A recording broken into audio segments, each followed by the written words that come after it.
élevé. Que tu sois encore et encore élevé. Que nous soyons moindres devant de toi. Que nous soyons moindres devant de toi. Que nous soyons moindres devant de toi. Que tu sois encore élevé. Encore élevé. Que tu sois élevé. Que tu sois élevé. Que tu sois élevé, Père. Au-dessus de tout. Que tu sois élevé. Jésus soit élevé. Que nous puissions diminuer. Que toi encore. Que Jésus soit élevé encore et encore. Que nous soyons moindres devant de toi. Que Jésus soit glorifié. Jésus dans nos familles. Jésus dans nos maisons. Jésus au travail. Jésus partout. Partout nous nous retrouvons. Qu'il soit élevé. Qu'il soit élevé. Lorsque vous élèverez le Fils de l'homme, vous connaîtrez ce qu'il est. Qu'il soit encore et encore. Jésus encore. Jésus encore et encore. Partout Jésus. Partout Jésus. Partout Jésus. Partout Jésus. Donc quand les choses vont bien, Jésus. Quand les choses ne marchent pas, Jésus. Quand rien ne marche pas tout autour de nous, Jésus. Que Jésus soit élevé. Dans nos douleurs, Jésus. Dans nos maladies, Jésus. Dans nos problèmes, Jésus. Partout, Jésus. Partout, Jésus. Qu'il soit élevé. Qu'il soit élevé. Qu'il soit élevé. La machanda. Likeya ule mandele bosha. Rakia keya mandele bashaya. Rakaya bachete. La Bible déclare qu'il a reçu le nom qui est au-dessus de tout nom. Pour le nom de Jésus, que tout genou fléchit dans les cieux, sur la terre et sous la terre. Il n'y a qu'un seul nom, il n'y a qu'un seul nom, qu'il soit élevé. Jésus soit élevé plus haut que jamais, plus haut que jamais, plus haut que nos douleurs, plus haut que nos problèmes, plus haut que nos maladies, plus haut Jésus, dans nos familles Jésus. La Bible déclare qu'il a reçu le nom, qu'il le met au-dessus de ses échos, de ceux de sa génération. Tu as aimé la justice, tu as haï l'iniquité. C'est pourquoi, oh Dieu, ton Dieu t'a oint d'une huile de joie qui t'a placé au-dessus de ceux de ta génération. Jésus, tu es placé au-dessus de ta génération. Jésus, tu es placé au-dessus. Tu es placé au-dessus. Là où nous ne pouvons pas, Jésus, tu es élevé. La machande yabasete. Jésus, encore plus de Jésus.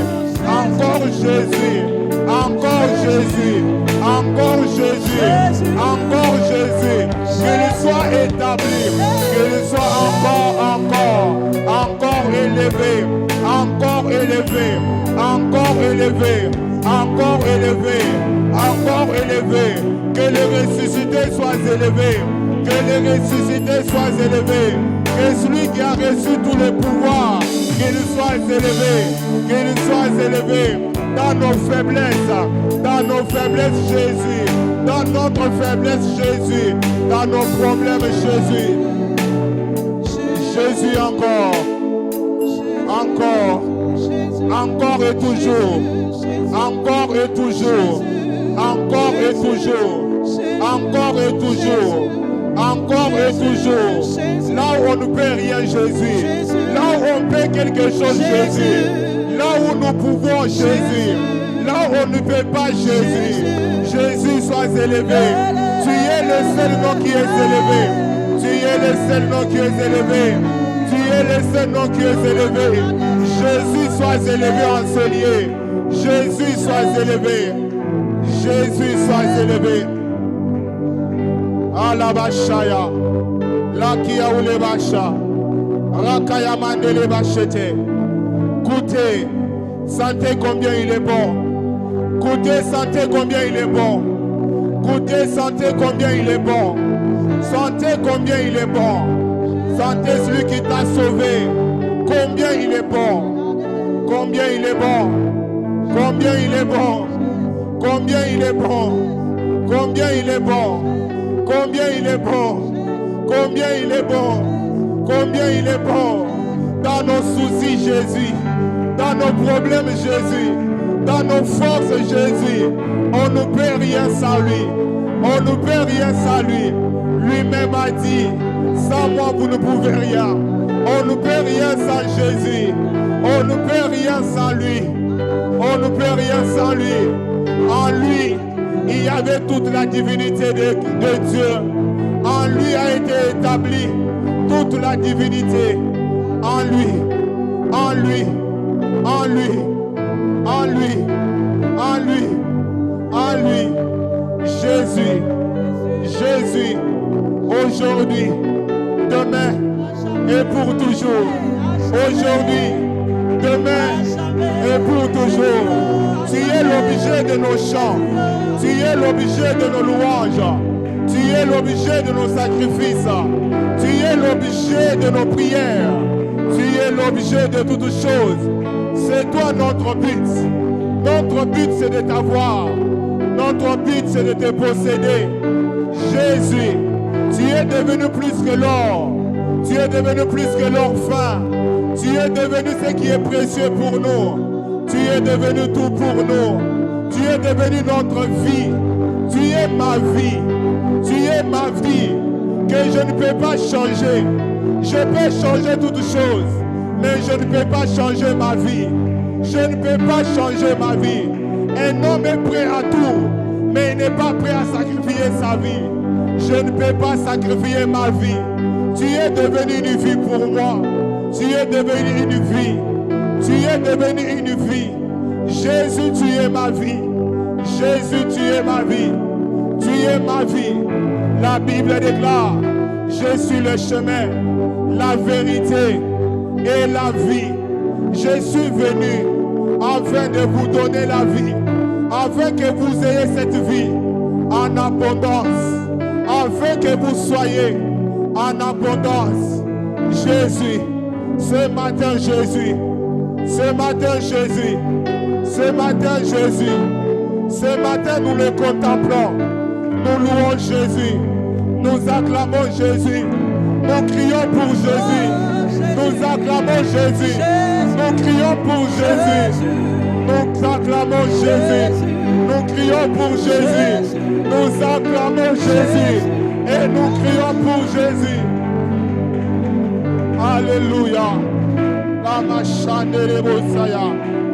La kia ule bashaya. E ya kia ule mandele basaya. La kia ule mandele basete. Aya baba babosh. La kia ule bashaya. C'est lui qui a ressuscité. Le ressuscité. Le ressuscité. Celui qui a vaincu la mort. Celui qui a vaincu la mort. Celui qui a vaincu la mort. Celui qui a vaincu la mort. Celui qui a vaincu la mort. La Machaya. Rakeya Ulebash. Alléluia. Le châtiment qui nous donne la paix est tombé sur toi, Jésus. Le châtiment qui nous donne la paix est tombé sur toi.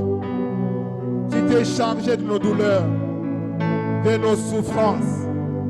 On t'a méprisé. On t'a regardé comme étant rejeté de Dieu. Cependant, ce sont nos douleurs que tu prenais. Tu as pris nos peines. Tu as pris nos soucis. Est-ce que nous pouvons encore acclamer? Nous pouvons encore acclamer. Nous pouvons encore acclamer. Gloire à toi, Jésus. Alabashaya. Au nom de Jésus. Mandele Moshaya. Et Rababababosh. Et Kayamashite. La Mandele Babababashaya. Alabashandele Mosh.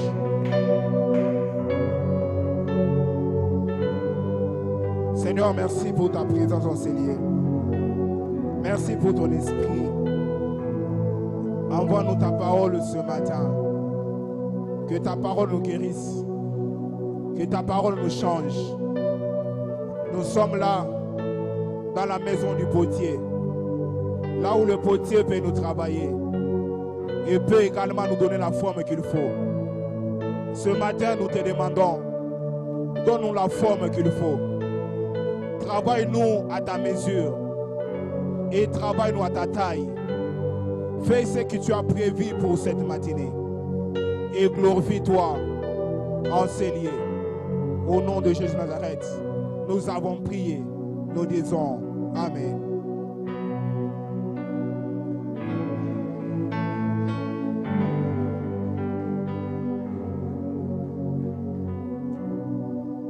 Amen.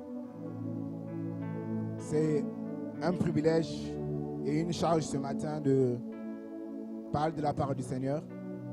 Des fois, il y a la fatigue, il y a le sommeil, mais on doit le faire parce que c'est une nécessité. Que Dieu soit béni.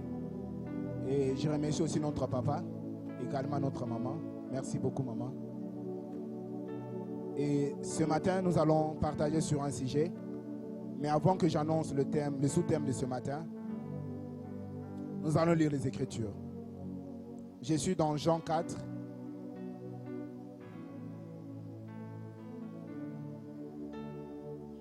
« 17 jusqu'à 24. Jean 4, 17 jusqu'à 24.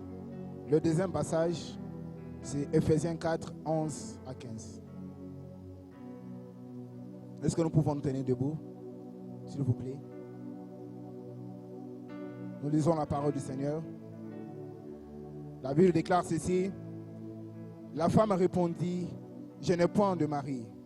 Jésus lui dit, tu as eu raison de dire, je n'ai point de mari. Car tu as eu 5 maris, et celui que tu as maintenant n'est pas ton mari. Et cela tu as dit vrai. Seigneur, lui dit la femme, je vois que tu es prophète. Nos pères ont adoré sur cette montagne. Et vous dites, vous, que le lieu où il faut adorer est à Jérusalem.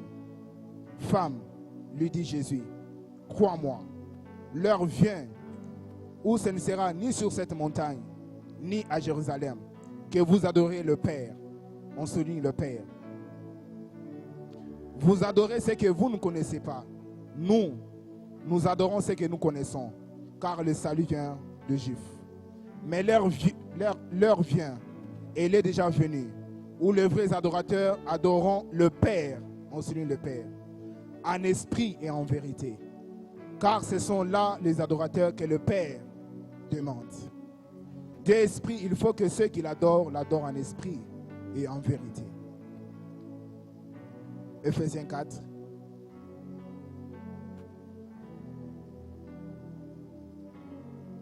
Ephésiens 4, le verset 11.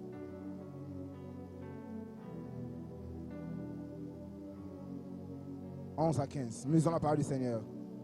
Et il a donné les uns comme apôtres, les autres comme prophètes, les autres comme évangélistes, les autres comme pasteurs et docteurs, pour le perfectionnement des saints, en vue de l'œuvre du ministère et de l'édification du corps de Christ. » Le passage qui m'intéresse.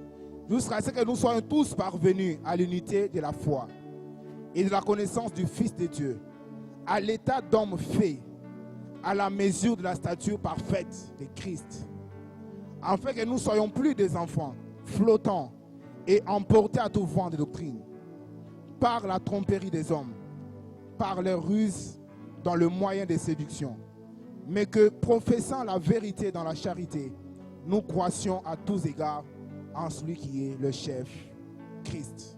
Est-ce qu'on peut acclamer pour la parole du Seigneur?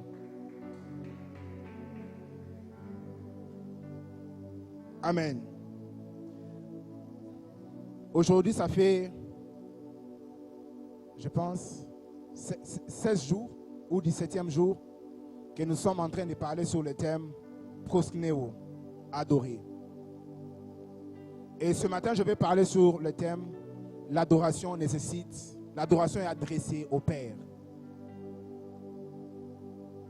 Alléluia. L'adoration est adressée au Père. Alléluia. La fois passée, nous avons dit ceci que s'il faut que nous puissions adorer, il faut une chose. Il faut que nous soyons guidés par l'Esprit. Parce que s'il faut adorer, il faudra que nous soyons guidés par l'Esprit. C'est une nécessité. La Bible déclare que les vrais adorateurs adorent le Père en étant guidés par l'Esprit. Et nous sommes dit que c'est l'Esprit qui connaissait toutes choses. Et c'est par l'Esprit que nous connaissons Dieu. Et le même passage que nous lisons chaque jour, c'est Jean 4, nous le lisons chaque jour.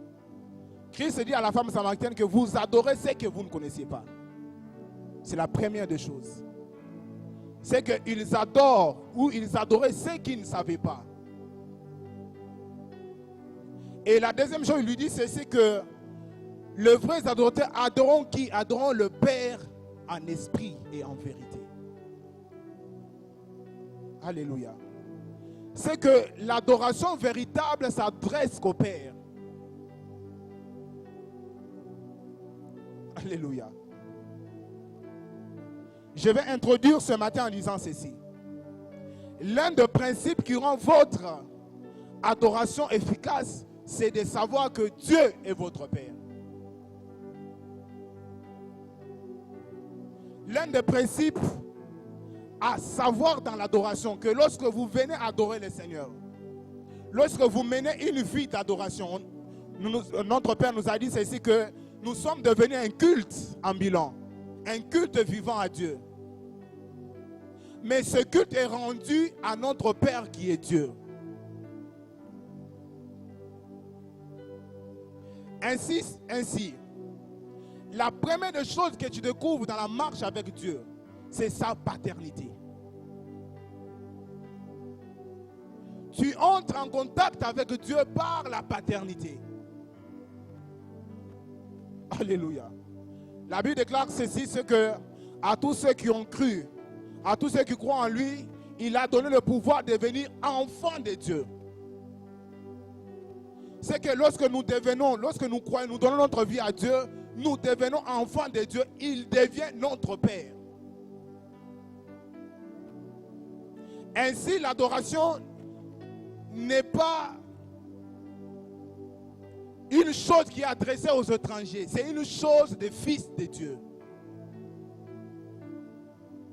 C'est une chose qui est destinée ou exclusive aux fils de Dieu, réservée qu'aux enfants de Dieu. Vous allez comprendre que dans le long de mon message, je vais parler plus des enfants et des fils. Et je donnerai la différence. C'est que tu ne peux pas adorer Dieu si tu n'es pas son fils ou son enfant. La Bible déclare ceci, c'est que tous ceux qui respirent louent l'Éternel. C'est que la louange, c'est pour tout le monde. Si tu respires, tu peux louer Dieu. Mais en ce qui concerne l'adoration, il faut que tu sois fils. Ainsi, Christ dit à cette femme samaritaine, lui dit ceci, que vous adorez ce que vous ne connaissez pas. Mais l'heure arrive où les vrais adorateurs adoreront leur Père. Ils ne vont pas adorer quelqu'un d'autre, mais ils vont adorer le Père.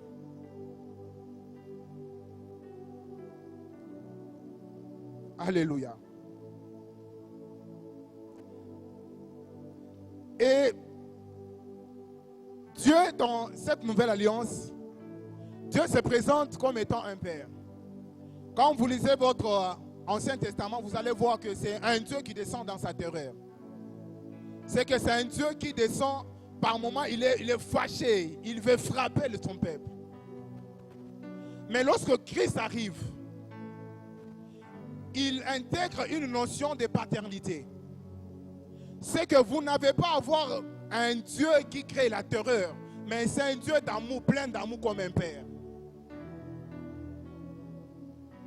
Alléluia. Ainsi, vous adorez Dieu, pas parce qu'il fait d'abord, mais parce que d'abord, il est votre Père. Votre Père n'est pas d'abord celui qui vous donne, est d'abord celui qui vous a fait exister. Alléluia. Il est d'abord celui qui vous a engendré. Il est celui qui vous a fait exister. Ainsi, lorsque vous venez à Dieu, Dieu vous fait exister. Alléluia.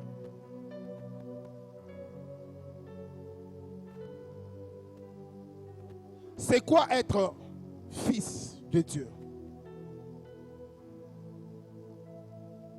Être fils de Dieu, notre papa, il a eu à parler sur ça. C'est qu'il faut développer premièrement le caractère de Dieu.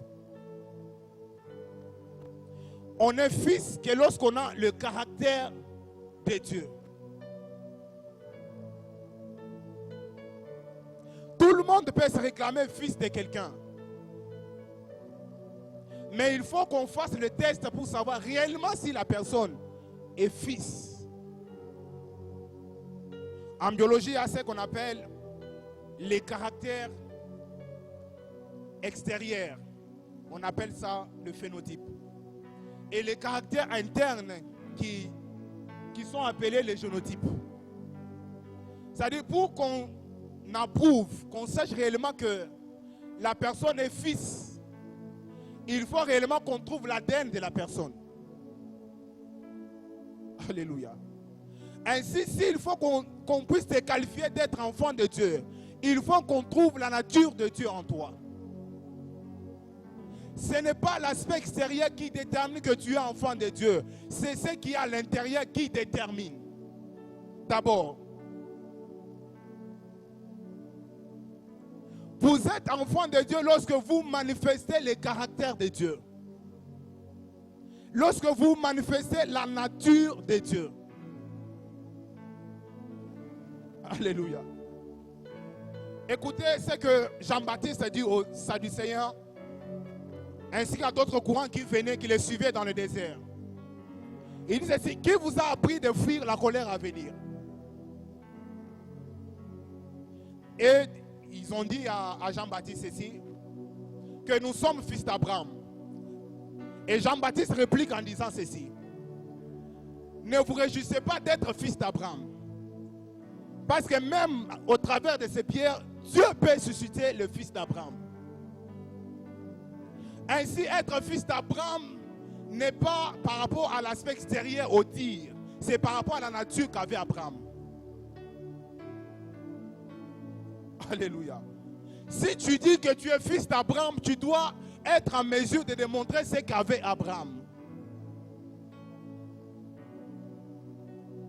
Et Christ dit la même chose, mais en changeant de phrase. Il leur dit ceci: si vous étiez fils d'Abraham, vous feriez les œuvres d'Abraham. Si réellement vous étiez fils d'Abraham, il y a quelque chose que vous allez manifester. Abraham a manifesté certaines choses. Abraham avait une nature de Dieu. Alléluia. Dieu veut assez que d'abord, avant de faire, il faut d'abord devenir.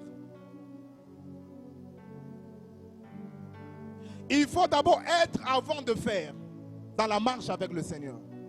Dieu ne vous appelle pas quand il vous appelle. La première chose quand il ne vous appelle pas dans son champ. Il vous appelle d'abord à devenir comme lui. Lorsque vous commencez à marcher avec le Seigneur, ce n'est pas d'abord étant un serviteur, mais vous devez d'abord être engendré par lui. Il vous engendre en vous donnant sa nature à lui. Alléluia.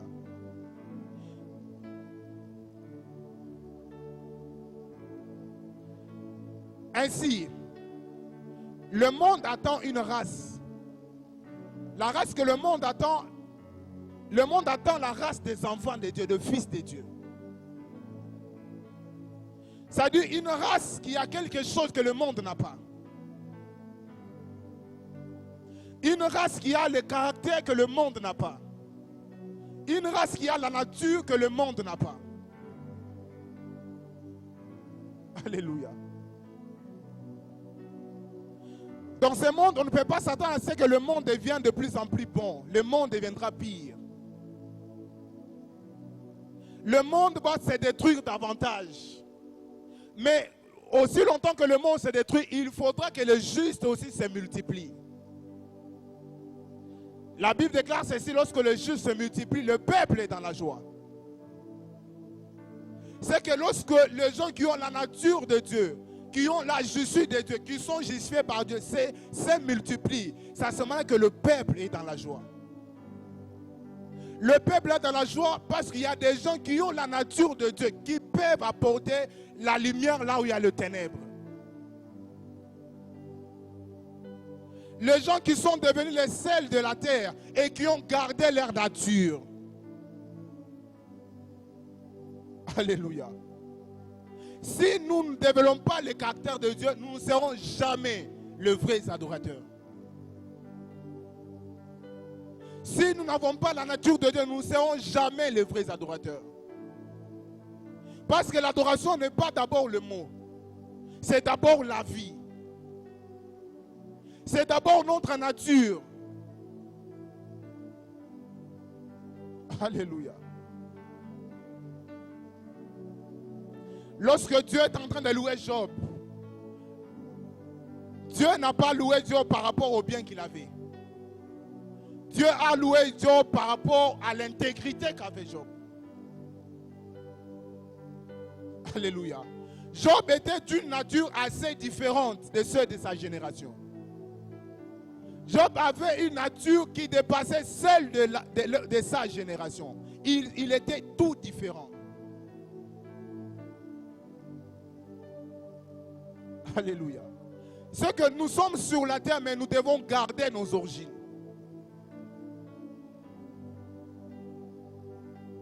Un humain comme nous sommes, nous n'avons pas le même régime que les animaux. Ainsi, un enfant de Dieu n'a pas le même régime que ceux du monde. Un enfant de Dieu a son régime à part. Son régime est déterminé par le Seigneur. Parce que sa nature, il a une nature propre. Il a quelque chose de si différent que le monde n'a pas. Alléluia. Christ a dit ceci. Il parle du royaume de cieux, dit ceci, que le royaume de cieux est semblable à quelqu'un qui a trouvé quelque chose de si précieux dans un champ. Il part vendre tout ce qu'il avait pour acheter le champ. C'est que lorsque nous avons trouvé Dieu, nous avons trouvé quelque chose de si précieux que le monde n'a pas. Nous sommes devenus une autre race que le monde n'a pas connue. La race des enfants de Dieu. Si nous sommes confondus au monde, nous ne serons jamais les vrais adorateurs. Nous ne devenons pas les adorateurs lorsque nous parlons, lorsque nous prions. Nous sommes les adorateurs même dans notre lieu du travail.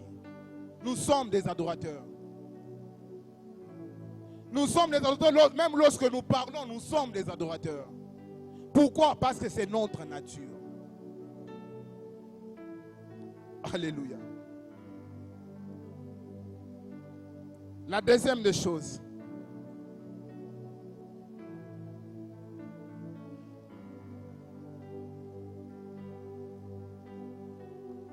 Excusez, je suis perdu un peu.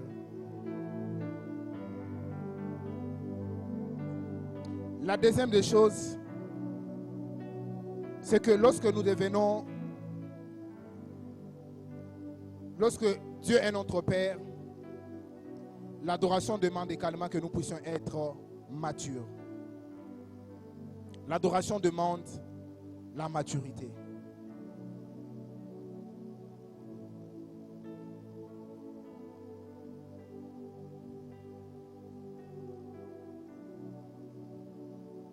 En parcourant l'histoire d'Abraham, nous allons comprendre ceci. Il a fallu assez de temps pour qu'Abraham comprenne la vision de Dieu. L'Éternel est apparu à Abraham. Abraham était âgé de 75 ans. Il lui a demandé de quitter sa patrie, la maison de son père, vers la destination qu'Abraham ne connaissait pas. Mais dans cette marche, on a l'impression qu'Abraham et Dieu, ils ont deux visions assez différentes. Abraham n'arrive pas à capter la pensée qu'avait Dieu par rapport à lui. Et Abraham commet des erreurs. Il prend sa servante. Et la plupart du temps que Dieu apparaît à Abraham, Abraham a comme l'impression qu'il doit demander quelque chose de la part de Dieu. Il dit, je suis stérile, je n'ai pas d'enfant. Qui va hériter tous ces biens? Vous avez l'impression qu'à chaque fois que Dieu apparaît à Abraham, Abraham lui demande, Abraham c'est un demandeur. Mais il faut que Dieu puisse travailler à Abraham jusqu'à ce qu'Abraham atteigne un certain niveau. Jusqu'à ce qu'Abraham atteigne une certaine dimension. Alléluia. Ce n'est pas Abraham qui doutait encore à qui Dieu a demandé Isaac. C'est Abraham qui était déjà mature. Alléluia. Abraham n'a pas parlé de l'adoration lorsqu'il est entré en contact avec Dieu. Non. C'est lorsque Abraham a acquis certaines expériences. Parce que l'état où Abraham s'est trouvé, c'était difficile qu'il obéisse à Dieu. Parce que pour Abraham, c'était l'enfant ou mourir. Mais pour Dieu, Dieu voyait toute la progéniture sur la terre. Alléluia. Il faut qu'Abraham arrive à un certain stade pour que Dieu lui demande d'offrir Isaac. Abraham qui parle de l'adoration, il parle de l'adoration de quelqu'un qui a déjà fait les échecs dans sa vie. De quelqu'un qui a commis des erreurs.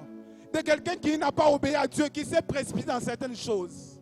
Mais c'est Abraham, lorsqu'il arrive à un certain niveau, Dieu lui dit, donne ton fils unique. Et Abraham n'a pas hésité. Pourquoi? Abraham était devenu à un certain stade où il devait obéir à Dieu. L'adoration demande à ce que tu sois mature.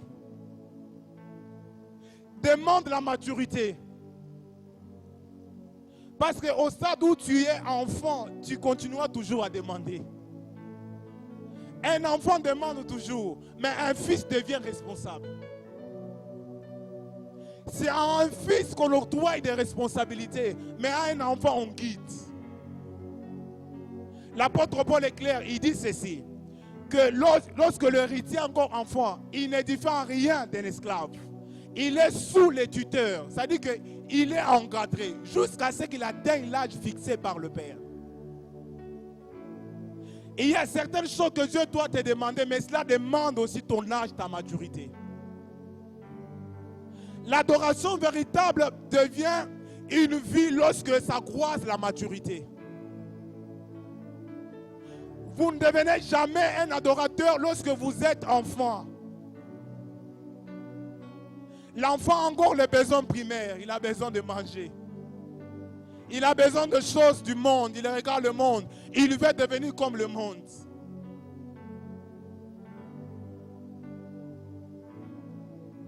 Mais lorsque tu deviens adulte, tu as d'autres préoccupations. Tu as d'autres choses.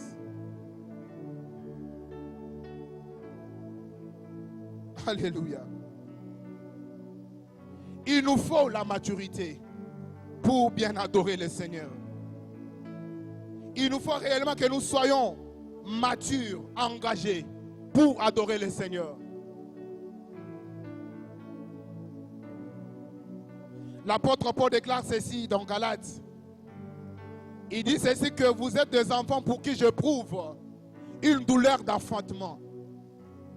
Jusqu'à ce que vous soyez, jusqu'à ce que Christ soit formé en vous. Jusqu'à ce que vous soyez à un niveau où Christ est réellement formé en vous.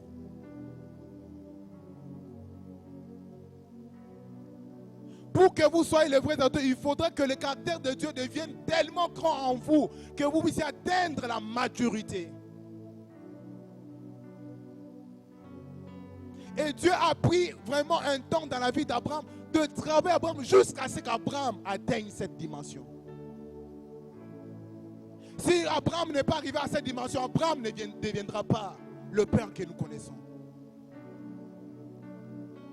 Il ne deviendra jamais.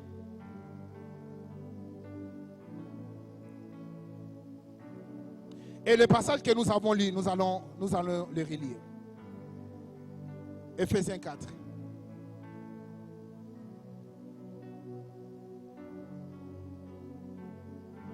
Éphésiens 4, 11 à 15. La Bible déclare ceci.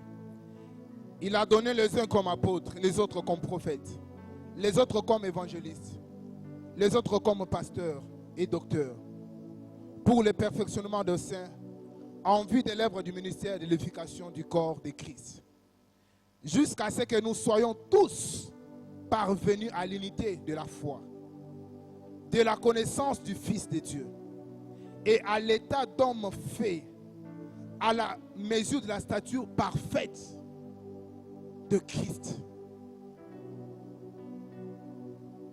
Christ est tellement formé en toi, on sait le voir, que tu es arrivé là où Dieu veut que tu puisses arriver. Certaines choses ne nous arrivent pas parce que nous n'avons pas prié, parce que nous ne sommes pas arrivés au stade où Dieu veut que nous soyons.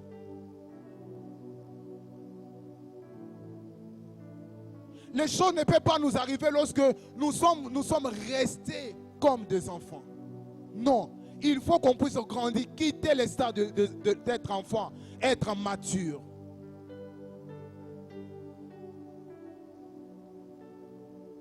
Vous ne pouvez pas marcher avec le Seigneur. Commencer enfant, c'est bien. Mais il faudra qu'avec le temps, il faut que nous grandissions. Ce n'est pas un péché d'être enfant. Mais c'est un problème de demeurer enfant, un enfant éternel.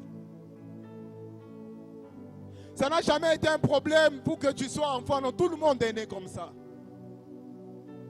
Mais il faut quitter ces stades, aller à un autre stade. C'est ce que Dieu veut de toi. Tu étais à un niveau où on te disait, tu peux venir à l'église. Mais il faut que tu arrives à un niveau où c'est toi qui évangélises. Tu étais à un niveau où tu avais peur des démons. Mais il faut que tu arrives à un niveau où tu es conscient de la présence de Dieu en toi. Ce n'est pas mal que tu sois enfant. Ce n'est pas mal que tu sois à ce stade-là. Mais il faut dépasser ces stades. Il faudra que tu saches que dans la marche avec le Seigneur, il y a des étapes à franchir. Et si nous ne parvenons pas à ce niveau-là de Christ, nous ne pouvons pas donner Christ aux autres. Parce que celui qui peut communiquer quelque chose aux autres, c'est celui qui est conscient qu'il a quelque chose. C'est celui qui est conscient qu'il possède les trésors, qui peut donner les trésors aux gens. Et pour être conscient de ces trésors, il faut que tu parviennes à la maturité. Alléluia. Il faut que tu travailles, c'est un travail quotidien, dans la prière, dans la méditation, dans l'obéissance. Il faut que tu fasses là. Il faut que tu écoutes le Saint-Esprit. Hier, il te parlait, tu n'écoutais pas. Aujourd'hui, tu écoutes, tu obéis. Hier, il te demandait de faire ceci, tu ne faisais pas. Mais aujourd'hui, tu le fais.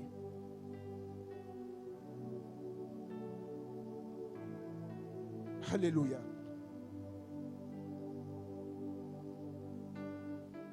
Lorsque vous demeurez enfant, vous allez vivre comme étant un esclave, alors que vous êtes le maître de tout. Un prince qui se comporte comme un esclave ou un enfant vivra comme un esclave. Les sages disent ceci: je vis quelque chose d'étonnant sur la terre. Un prince qui fait le pied, alors que les esclaves utilisent les chevaux. Il est vrai que nous sommes enfants de Dieu. Mais pour jouir de la totalité ou de tout ce que nous possédons en Christ, il faut aussi notre maturité. Il faut notre maturité. Tu ne peux pas donner, chez nous on appelle le foufou, ici j'appelle la tchéké. Tu ne peux pas donner la tchéké à un enfant un enfant peut-être de 8 mois, tu ne peux pas lui donner. Ainsi, il y a certaines choses de la part du Seigneur, on ne peut pas le recevoir. Pourquoi? Parce que nous sommes restés à cet état-là d'enfant. Nous ne pouvons pas recevoir de la part du Seigneur. Celui que Dieu doit établir sur toute chose, il doit grandir.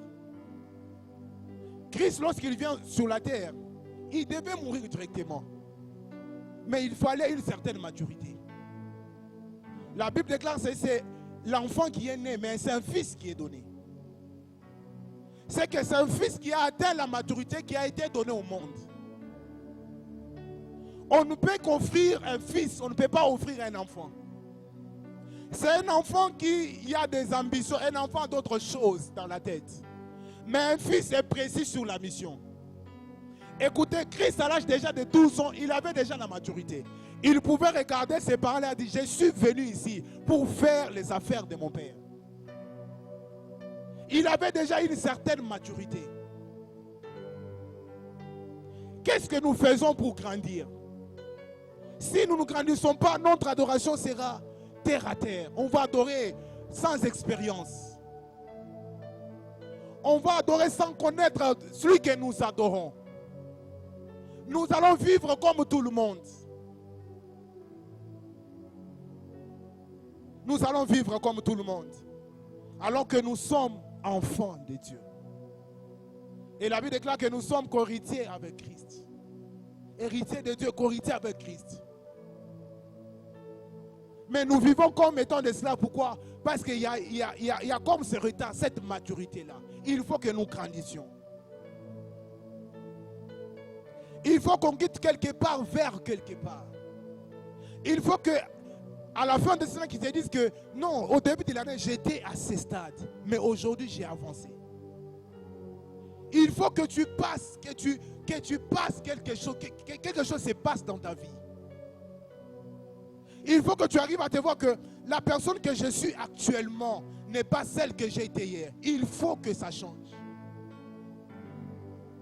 Il faut que tu viennes, lorsque tu viens adorer ici, là, qu'on sache réellement, qu'on sente que tu es réellement la personne mature. Tu dégages quelque chose. Pourquoi? Parce que tu es assis dans la connaissance et tu as grandi avec le Seigneur. Que tu as grandi avec le Seigneur. Est-ce que nous sommes déjà posé une question de savoir qu'est-ce que nous serons dans 5 ans avec le Seigneur? Comment est-ce que nous voyons dans 5 ans avec le Seigneur? Nous serons les gens qu'on va pousser pour venir, ou nous serons nous-mêmes les leaders? Parce que Christ n'est pas venu former le suiveur. Il est venu former les disciples qui doivent former aussi d'autres disciples.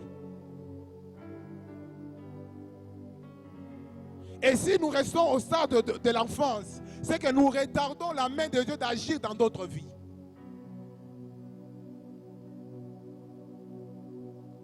Nous retardons quelque chose que Dieu pouvait faire dans la vie d'autres personnes. Nous retardons cela. Pourquoi? Parce que certaines vies ne dépendent que de nous. Le monde nous attend. Le monde soupire, le monde nous attend. Mais nous devons être prêts à d'autres choses. Nous devons être prêts à aller quelque part avec le Seigneur. Le temps me combat. Je vais parler du 3e point, je vais finir.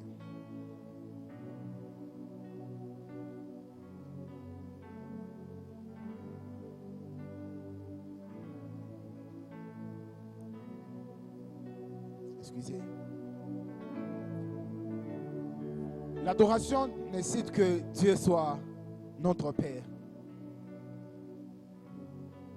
Et si Dieu est notre Père, Dieu nous donnera toujours ce qu'il faut. Ici, je ne parle pas de quelqu'un qui adore parce qu'il a reçu. Je parle de quelqu'un qui est conscient que Dieu est notre Père. Et il nous donne ce qu'il faut. Il n'a pas encore reçu. Mais la personne est consciente que Dieu est le Père. et il pourvoit à tout. Vous entrez dans cette dimension d'adoration lorsque vous savez, vous êtes conscient que tout ce que Dieu fait, c'est pour votre bonheur. Tout le travail que Dieu a accompli à la croix, qu'il continue à accomplir sur la terre, c'est pour ton bien. Même la nature tout entière concourt à ton bien. Il fait concourir toutes les circonstances à ton bien. Il dispose même tes propres ennemis pour ton bien. C'est là que tu commences à venir ici à adorer Dieu, même si tout ne va pas bien. Dieu est notre Père et il nous donne ce qu'il faut. La Bible déclare ceci: par sa divine puissance, il nous donne ce qui contribue à la vie et à la piété. Dieu te donne ce qui contribue à ta vie pour que tu vives sur la terre, mais aussi que tu vives la vie de Dieu. Il a tout prévu. Si tu es conscient de ces choses, tu viendras ici adorer Dieu. Même lorsque tout va mal, tu vas l'adorer. Et c'est Christ qui dit ceci, il dit, vous n'avez pas besoin de vous inquiéter. Vous n'avez pas besoin de chercher qu'est-ce qu'on va manger, comment nous allons nous vêtir. Ce sont des païens qui se soucient de ces choses. Mais vous, votre Père, c'est que vous avez besoin. Votre Père sait que vous avez besoin de ces choses. Vous n'avez pas besoin que en tant qu'un parent, que votre enfant puisse pleurer afin de lui donner ces choses-là. Mais vous, votre Père sait. Et Christ prend l'exemple d'un père terrestre. Il dit ceci: méchant que vous êtes, vous savez donner de bonnes choses à vos enfants. Comment votre Père qui est dans le ciel ne vous donnera-t-il pas de bonnes choses à ceux qui demandent? Dieu sait donner de bonnes choses alors que vos cœurs ne puissent pas vous troubler. Que vos cœurs ne puissent pas se troubler. Venez ici adorer le Seigneur. Pourquoi? Parce que votre Père assure. Vous avez pour base la paternité. Vous avez pour base, Dieu est devenu votre Père. C'est-à-dire, il prend la responsabilité. Depuis que vous êtes venu dans son royaume, il est devenu votre Père. Il est devenu responsable de votre vie. Alléluia. Dieu n'a pas, dans votre vie n'a pas besoin d'y ajouter quelque chose. Non. Votre vie a besoin que Dieu soit votre Père. Ça suffit. Ça suffit. Pour que ça marche dans votre vie, vous n'avez pas besoin d'y ajouter certaines choses. Non. Vous n'avez besoin que de Dieu seul. Ainsi, il est votre Père. Il pourvoit à toutes choses. Il pourvoit. Alléluia. Lorsque vous venez adorer ici, venez adorer. Venez pleurer. Pourquoi? En sachant que d'abord, Dieu est votre Père. Si vous passez par des moments difficiles, oui, mais il faut le savoir que Dieu est votre Père. Dieu vous donne toutes les bonnes choses parce qu'il est votre Père. La Bible déclare du Saint-Esprit, dit ceci, il chérit le Saint-Esprit. Mais la Bible déclare ceci, c'est que parce que vous êtes fils, Dieu a envoyé l'Esprit de son Fils en vous. Dieu vous donne ce qu'il y a de meilleur dans le monde. Pourquoi? Parce que vous êtes ses enfants. C'est de sa responsabilité. C'est son devoir et c'est votre droit en tant qu'enfant de recevoir. Alléluia. Il faut savoir que celui qui a créé la terre et les cieux, c'est votre Père. Il faut être en paix. Il faut être en paix sur la terre. Il faut être en paix. Il faut être tranquille sur la terre. Il faut marcher en étant conscient que vous êtes enfant de roi des rois. Que vous êtes enfant de Dieu. Que vous êtes enfant de Dieu. Christ était tellement tranquille. J'aime ces paroles de Christ. Et il dit ceci que il ne faut pas avoir peur de gens qui peuvent tuer le corps. Et En dehors de cela, il ne peut pas aller très loin.